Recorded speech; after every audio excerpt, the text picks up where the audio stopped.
What's up, everybody? Welcome to Podcast Now. I'm Alex. I'm once again joined by Tyler. In this video, we want to discuss the original ending of Star Wars: The Rise of Skywalker. Now, there's a couple things we need to get out of the way. First, I am going to be going over what the original ending of Star Wars is, and I guess that's the first thing to kind of address. This is in no way 100% confirmed, okay? I don't want to come out and say, that J.J. Abrams has said this. This was the very early leak back, I believe, around August for Star Wars: Rise of Skywalker. Now, we actually made an entire video discussing this and going back and reading it out, and I'm again going to go over some of the key highlights of that ending. You can see that that is indeed what they were originally going to go for. Multiple trailers confirm this, and this leak came out before certain trailers that definitely make it more clear that these leakers know what they're doing. And also, we know that there were major reshoots of the end of Star Wars. People are also starting to say, and I'm recording, or Tyler and I are both recording this video on the Monday. We're starting to see a lot of people online talking about the whole Rey BB-8 ending and how they didn't even film that scene. Loads of evidence to suggest that that was just taken from the other scene in the movie. So there's a lot of questions saying like, hey, how much of this ending was even planned in the first place? And that's what we want to talk about here. In the original ending, things were supposed to be a whole lot different. We all remember Matt Smith was supposed to be in this movie. Matt Smith was actually going to be a Knight of Ren. And the Knights of Ren were actually supposed to have way more scenes than they actually did in the movie. They were supposed to be more prominent in the movie. And when we actually see the movie, and we actually made a video about that yesterday as well, they really were in it very, very little. They did next to nothing that you could actually consider cool or even like an actual thing that they were doing. But we knew Matt Smith was supposed to be one of the Knights of Ren, and that Palpatine's spirit was supposed to possess him. Rey and Kylo would then take out Matt Smith, and then Palpatine would jump into Kylo Ren, to which Rey would have to kill Ben Solo. Okay, he would obviously have turned to the light, and him and her were supposed to take on Matt Smith.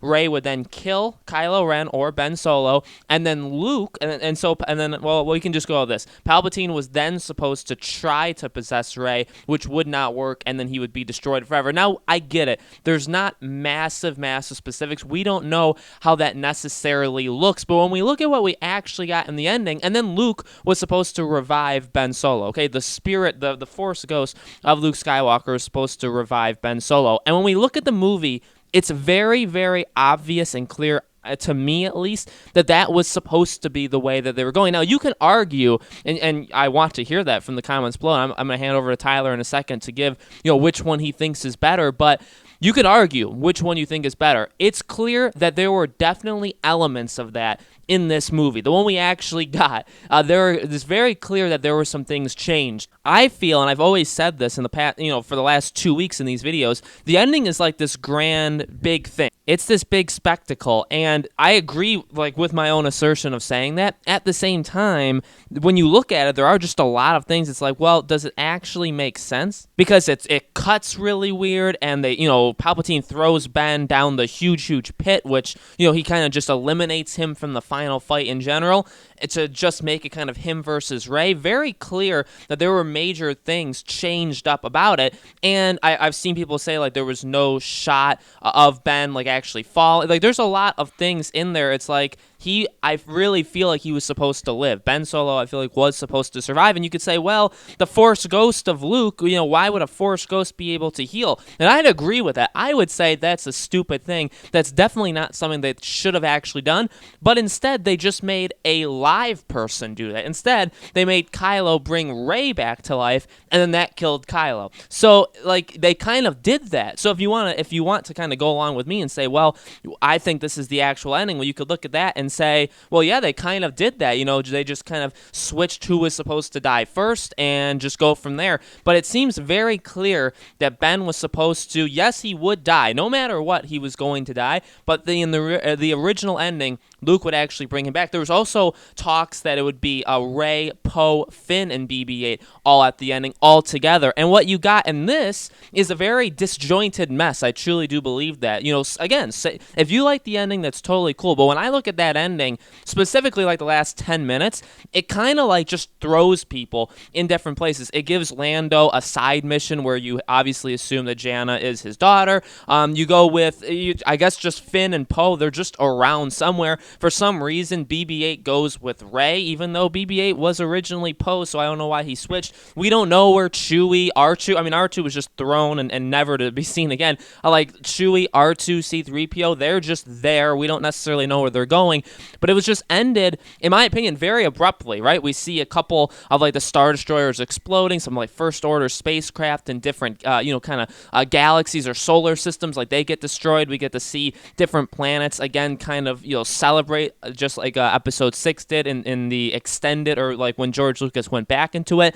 So we see that kind of stuff, but it doesn't really seem like it's put together all that well. And I feel like if you know that there's reshoots in this movie, you'll be able to piece it together. It's like, yeah, it doesn't exactly make sense. Things are happening very, very fast. Things are, and they don't always seem like they're completely put together. So I fully believe that. By the way, just to throw my opinion in there, I fully believe that there was the ending with Matt Smith, obviously, because that's what they intended to do with him. When we know that, so there's actually some like confirmation or some proof there. Again, the whole Rey ending with BB-8, that wasn't even filmed. So I guarantee you, the reshoots completely changed things in terms of literally what happened. I would love to hear from them one day, JJ, Adam Driver, Daisy Ridley, one of them, to kind of tell us what they had filmed that didn't make it into the final version, because I bet you will hear stuff like that, or what the original vision for 9, especially the ending of 9, was. But yeah, the Luke healing, Kylo back to life thing, that would be pretty darn strange, pretty darn weird.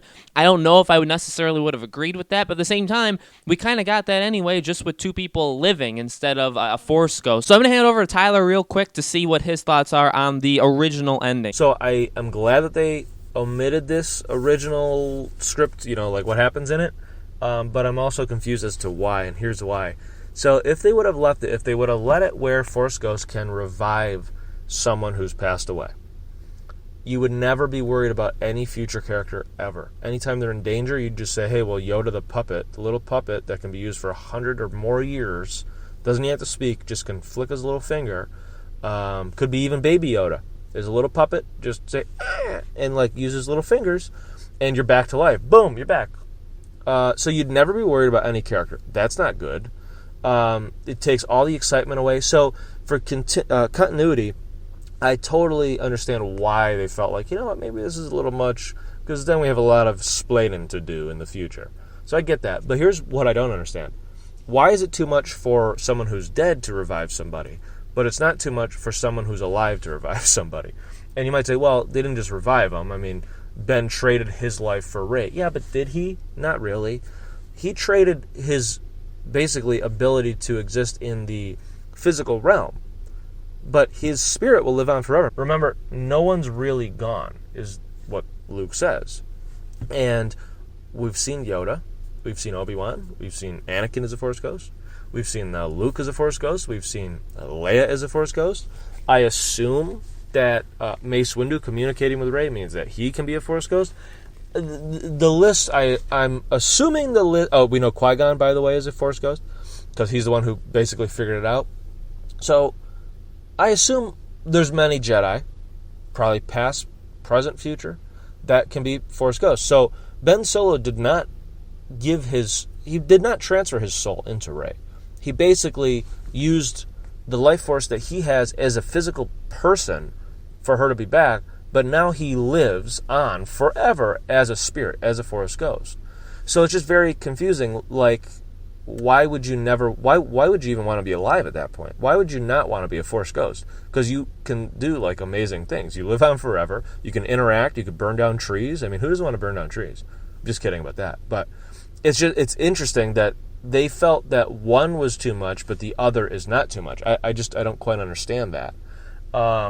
I would have preferred that they just would have wrote it differently. Rey does not drop dead from killing her grandfather, because as far as I know, when a grandparent dies, and it's terrible if a grandparent dies, I've had 2 in my life die.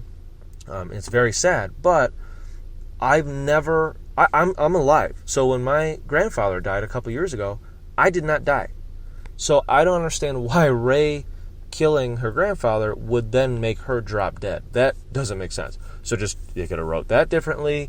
They could have made it where Ben survived that fall, climbs out, then it goes like a few months later, it doesn't have to actually say that, but then Rey and Ben, they're in Jedi attire basically. They've created a new Jedi temple. They're training new students, and the Jedi will live on. Ben Solo is continuing what his uncle and what his mother started, and bringing about peace throughout the galaxy. Rey knows who she is. Twin sons at the end, done. That would have been so much nicer. I'm not saying that's the best ending, but you could have just avoided all of it. You could have avoided Luke reviving him and just all of it. Just don't kill him. And what's ironic, speaking of which, what's ironic is how many characters, maybe this is what it was. Maybe they felt, you know what, we already tricked people into thinking Chewie died. We already tricked people into thinking C-3PO died. How could we possibly live with ourselves if we also let them think Ben Solo died? And it's like, nope, Luke just shows up and goes, bloop, you're alive, see ya. How many times in one movie did they plan on fake killing somebody? Unbelievable. So guys, let us know in the comments below. What do you think? Do you believe what this original ending was supposed to be? Or do you think that, the ending that we got was always supposed to be the ending that we got? Let us know in the comments below. Make sure you guys subscribe to our YouTube channel, Podcast Now. Hit that bell icon so you guys know when these videos go up. And we continue to make Star Wars videos literally every single day. So more Star Wars videos coming your way, and we hope to see you guys there.